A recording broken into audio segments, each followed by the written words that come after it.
So in this video, I'm going to show you how to obtain your pharmacy tech license in the state of Texas.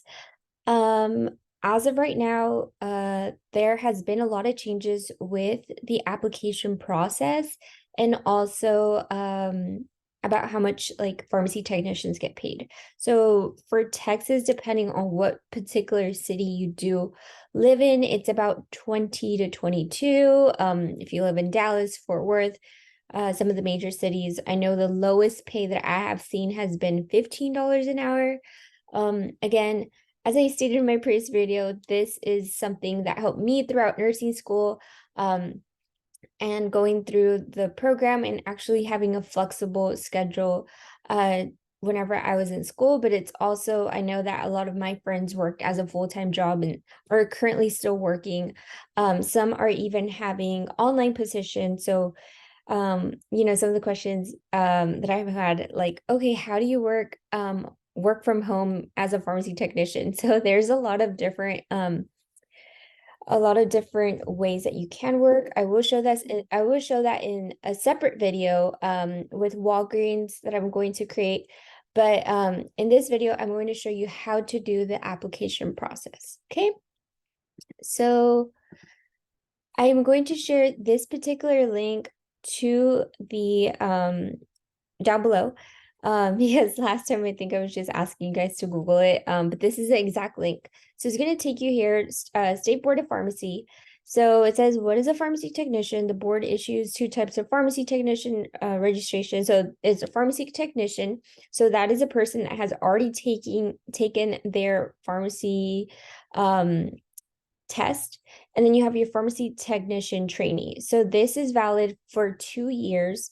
And then after that, you're not able to renew it. So your process after that would be to take your state exam for pharmacy technician. So after working for 2 years, you can go ahead and take it.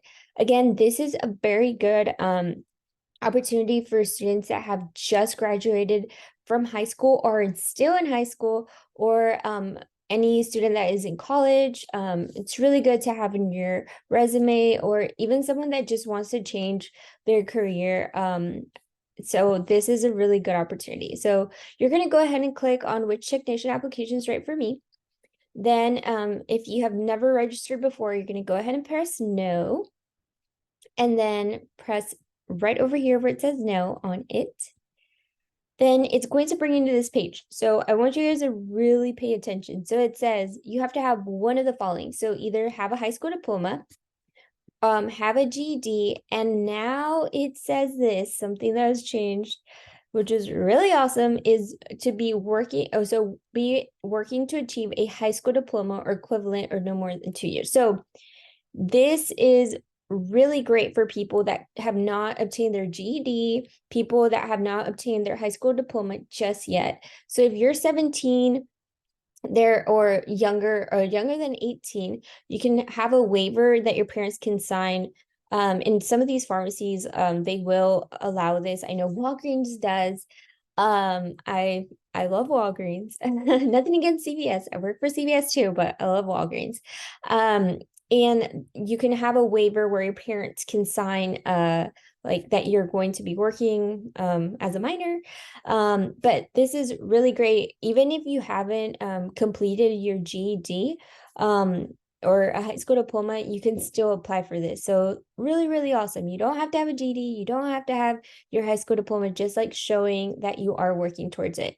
And I will make another video on if you live a little bit closer to the Metroplex or like Dallas, Fort Worth, I will have like a list of free places where you can get your GED.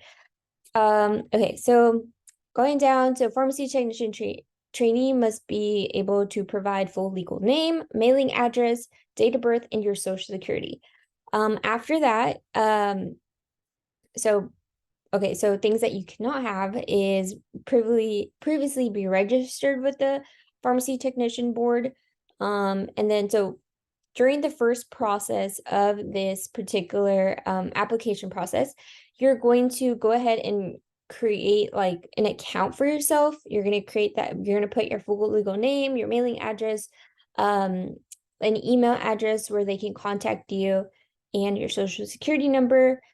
after you've submitted your application, I think the application is about $50. Wait, that's for like fingerprints, but the application itself, I think it's like around 75 or 50 to $75.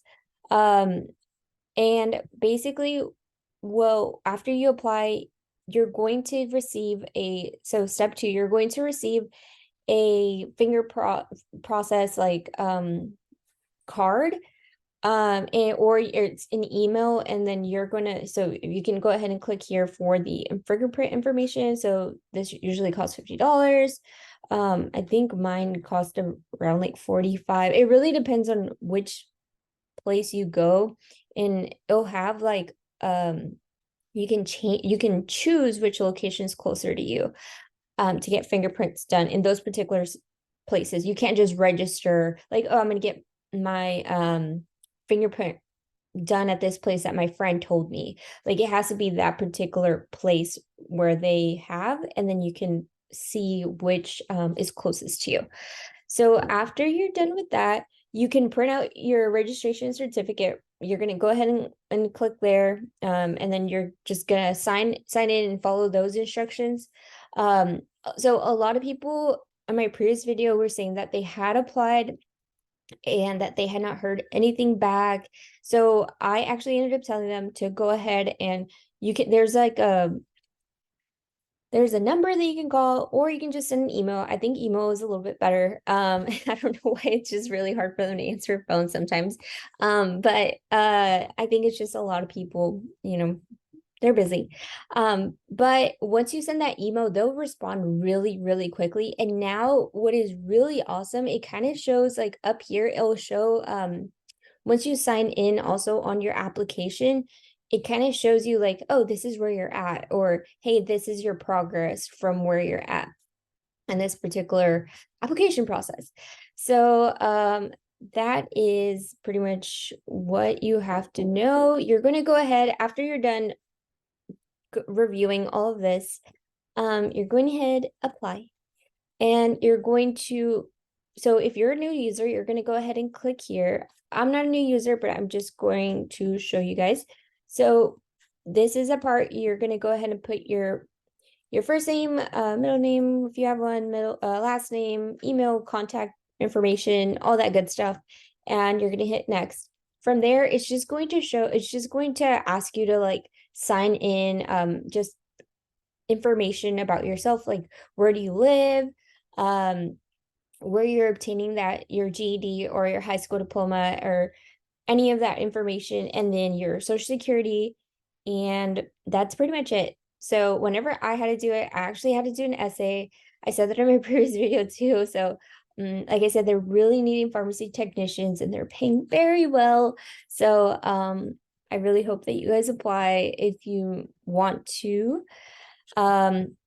So what I was going to show you, one last thing, right over here, it is, so you can print your certificate. So this is really, really awesome, because sometimes like your certificate can get lost. I mean, not really. Mine didn't get lost. So, but just, 1 in a million certificates gets lost, or I don't even know. But if yours does get lost, or you lose it, or anything like that, you're able to print out your certificate. So that's a really cool thing, because if you want to go work somewhere, you can just have your certificate, just print it off. And so this website is really cool. I was going to say, so for pharmacy technicians, you do not need any experience. I should have started off the video this way. You do not need any experience for for pharmacy technicians. So you can start off making really good money by not having any experience at all. So I know whenever I first started, I had no idea like about anything. I'm like, I have no idea what I'm doing. And so the really cool thing is that I'm working at Walgreens, or the pharmacies that I did work at, they pretty much taught you how to do everything. So counting pills, filling out prescriptions, or like correcting them, or well, not correcting the prescriptions itself, but like how it's transferred to the leaflet. like putting the stickers on the vials or anything like that. They kind of teach you how to do all that, and it's pretty easy to pick up. So yeah, I will talk about getting fully certified at your pharmacy tech license instead of being the trainee. Because remember, trainee, you only have two years for this that you can work. If you want to just try it out, do the pharmacy technician trainee for 2 years, that's pretty good too. But that pharmacy tech license, if you do want to pursue this in a different way, you can. And it'll be a little bit more beneficial. You do get paid a little bit more than the trainees. And there's other opportunities for you as well. In my other video, I am going to talk about if you are a pharmacy technician from a different country, or you are a pharmacist from a different country, because I did have a lot of people ask me that as well. So it does, there's a lot of really, really, really cool things that you can actually do with that. So let me go back to this. Sorry. If you have, let me see, like just put no here. Okay. There is for the pharmacy, for pharmacist in general, if you were a pharmacist in a different country, you can become a pharmacy intern here in Texas. So you still get paid a very generous amount, and you are an intern, but you can still work while you're transferring your credentials from a different country or anything like that. I'll make another video for that. But if you have any questions, let me know. And I really hope that you guys look into this if you're wanting to pursue this, and wishing you the best of luck.